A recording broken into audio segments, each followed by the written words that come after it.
Students, today we discuss the first point of Unit 2. We have already discussed the second point, that is the adaptations.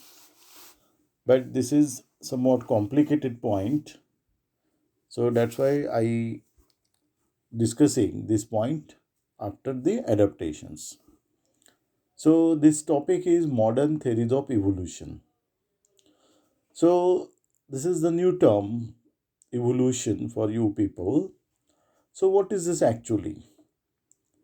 Evolution, we know that when you observed the animals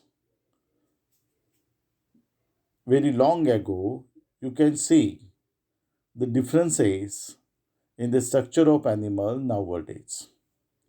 So some changes are taken place in the animal body. Some become extinct, some become evolved. So this is the evolution. So it starts, the Charles Darwin is the name which who started the study of evolution. When Charles Darwin was on the one HMS Beagle, that is a big ship, and for world exploration, and visited some islands of Atlantic Ocean, coast of South America, some islands of South Pacific, and observed some animals. So some changes has seen in these animals. So this observation of these changes slowly evolved is the evolution. Just for you people, I'm telling you, once we know that human being is having a tail, but nowadays we don't have any tail. So this is a part of evolution. Then again, our canine teeth are big in million years ago, but nowadays our canines are small. So how these changes are there? The use of canines is slowly getting down. So that's why their evolution get that their size get less because of no use of canines like that. So this is only one example I am giving here. So the Charles Darwin was the first person to study about the evolution. Now that theory he put forward is known as Darwinism. So what is Darwinism? Origin of species by natural selection or theory of natural selection is there.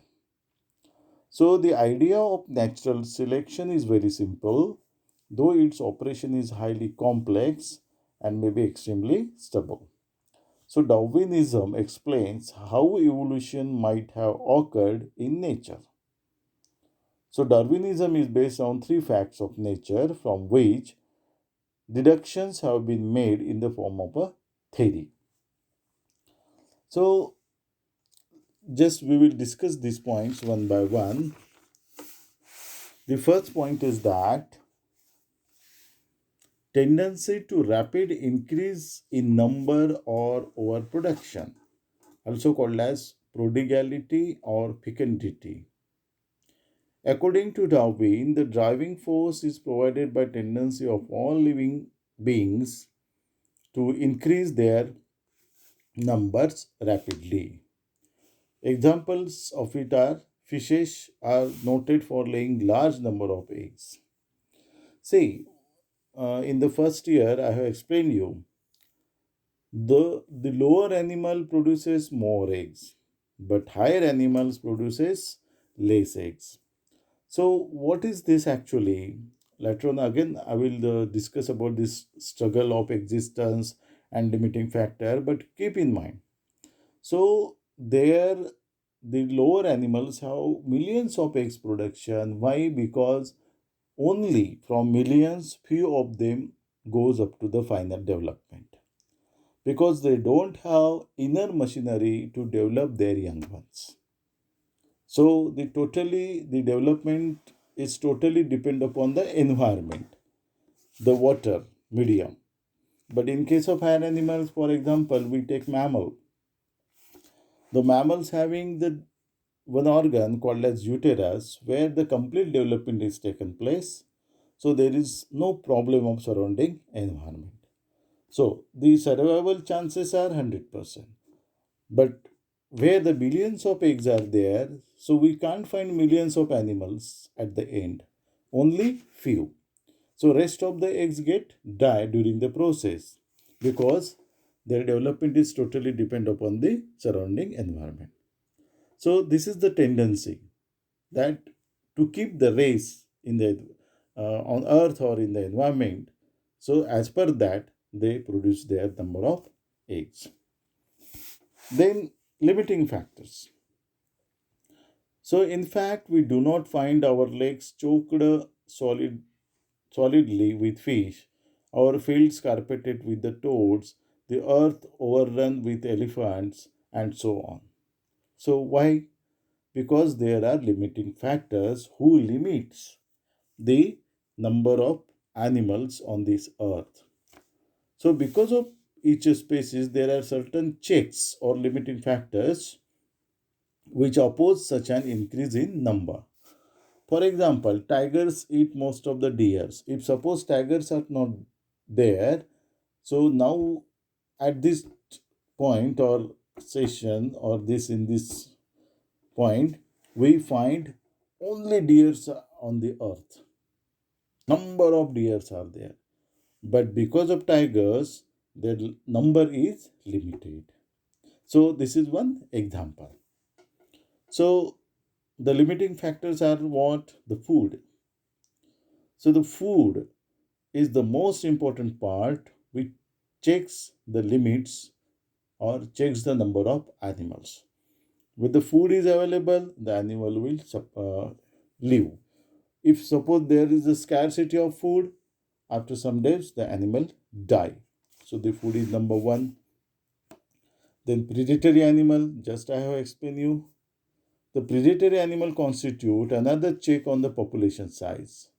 If the lions were exterminated on the plains of Africa, the zebra population would doubtless increase rapidly for a time until new check imposed by available food and perhaps disease was reached. See, just I have explained you. Lions and tigers will limit the number of deer and zebras like animal. If suppose we eliminate these lions or tigers, that time you keep before your eyes, we see only deers and zebras like animals on this earth because the limiting factor is this upper animal. So, this predatory animal is very, very important in keeping the number check on this earth. This is third one. Naturally, also this is limiting factor. Epidemics occur among animals, particularly if they become overcrowded. So, suppose there is a spreading of disease in particular group of animals, so naturally they die. So, this disease control the number. Space next. Space restrictions is another check on unlimited increase. So, what is this actually? Overcrowding favor disease and starvation. To live and reproduce, animal require certain amount of elbow room. In many species, the home or nest is surrounded by certain areas or home territory over which the male occupant dominates and which all other males of the same species are treated as intruders. So there is a problem among the animal for the space.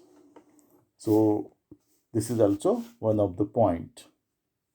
The male dominating factor reaches and the fighting is there and they control the number. Fifth one, inanimate environment. Inanimate environment includes such limiting factors such as climate, seasonal changes, and various kinds of catastrophes. For example, very simple, drought and severe heat in summer, severe cold in winter, It has been estimated that during severe winter, half of the wild horses living in southeastern region of the state of the Washington die. So, number of animals can't withstand the extreme heat and extreme winter. So, when both the situations come, the animal will die. Naturally, limit the number. So, in this way, on this earth, the animals are in limited. Then second point, that is struggle for existence. So in each generation, each species attempts to produce many more individuals that can hope to live to maturity under the prevailing limited factors. But the result is what? Due to competition among the offsprings for food, mates, home territories, and strive to survive the aggregations of the predatory animals, disease, and the severities of inanimate nature, and Darwin called the process is the struggle for existence. So, naturally, if you want to live on this earth in your space, you have to struggle. Struggle for food, struggle for mates, struggle for home territories, struggle for strive. So when you win from all these things, they can then you can live on this earth. So you have to fight. So that's why it is called as struggle for existence. Then the success in the struggle for existence is what? Darwin laid more stress upon the survival. Naturally, survival is the main part. Individuals having favorable inheritable variations survive. See, listen very carefully. Individuals having favorable inheritable variations survive, while their less highly endowed fellow individuals die. This term is known as the survival of the fittest. Fittest means fit, then means able to struggle. So those animals only will live on this earth. So the fittest were thought of as those individuals that possesses inheritable characteristics enabling them to succeed in the struggle for existence. That is the survival of the fittest.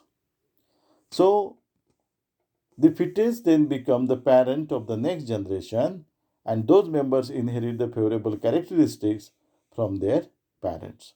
So, their genes or their characters get passed from one generation to another generation to fit in this environment or surrounding the various animals. Next, the nature of the struggle for existence. So far, we have stressed competition between individuals in the same species for food, territory. Okay, this is intra-specific competition. Intra, mean in between. But interspecific competition also occurs. At these times, it is important in evolution two closely related species may compete for same food supply. So this is the natural nature is there. So they fight for the food and space and for weight.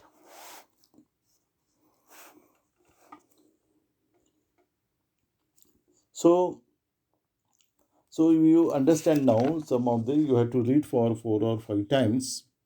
So keep in mind this is the subject. No diagrams and no things is there. So you have to read for 4 or 5 times and try to understand what is given in these things. Okay. So this nature of the struggle for existence means we know that so many limiting factors are there. So in case one species may be so much more efficient than the other in utilizing food supply that the less efficient species become extinct. So, at least in the territory originally shared by the both. So, naturally, those animals are fit. So, they use the food. So, the less efficient animals don't get the food. So, year by year by year by year, their number goes on less, and one day they become extinct. So, this is the nature of struggle for existence. So, then, third point. First is the tendency to rapid increase in number. Second is struggle for existence. Third is variation under nature. Variation. So, variation is the most important point. So, in fact, that no two organisms or parts of the organism are exactly alike, no matter how closely related. It is commonly observed phenomena. These differences are called variations. So I think this is enough for today. So the time limit is there. So next we will discuss on the next period. Thank you.